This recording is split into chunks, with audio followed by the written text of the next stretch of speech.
জাতীয় নির্বাচন দরজায় কড়া নাড়ছে। সব রাজনৈতিক দল এখন মনোনয়ন নিয়ে ব্যস্ত।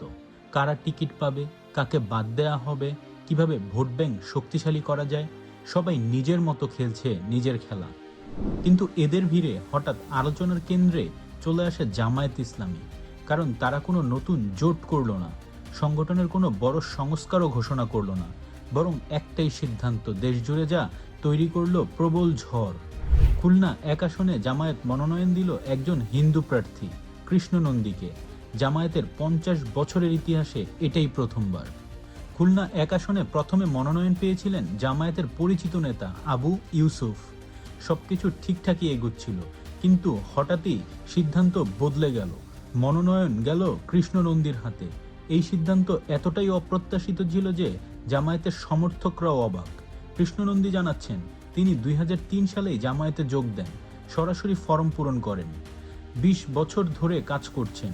ডুমুরিয়া উপজেলার হিন্দু কমিটির সভাপতি, স্থানীয় সমাজকর্মী, সংগঠক, সব মিলিয়ে তিনি এলাকায় একজন পরিচিত মুখ।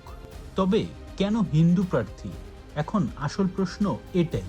এর উত্তর লুকিয়ে আছে খুলনা একের ভোট যুদ্ধে। খুলনা এক একটি হিন্দু অধ্যুষিত এলাকা। বহু নির্বাচন এখানে হিন্দু প্রার্থীর জয় হয়েছে।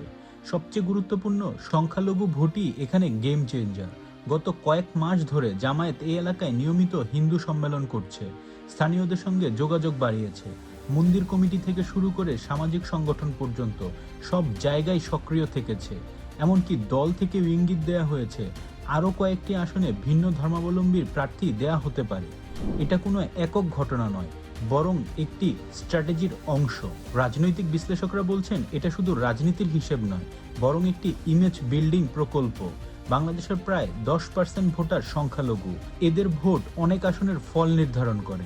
অনেকে বলছেন এটি শুধু নির্বাচনী কৌশল নয়, বরং ভবিষ্যতে জাতীয় রাজনীতি করার এক নতুন পথ তৈরির প্রস্তুতি।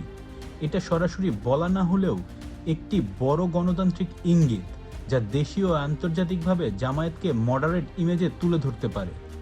তাই কৃষ্ণ নন্দীকে মনোনয়ন দিয়ে জামায়াত শুধু একটি নতুন মুখ তুলে আনেননি, বরং বাংলাদেশের রাজনৈতিক বার্তাই বদলে দিয়েছে। এটা কি সত্যি ভেতরের পরিবর্তন, নাকি শুধুই নির্বাচনের সময়কার ভোটের হিসাব? সত্যিকারের উত্তরটা আমরা খুব শিগগিরই দেখতে পাবো, ভোটের মাঠে, জনগণের হাতে। ধন্যবাদ।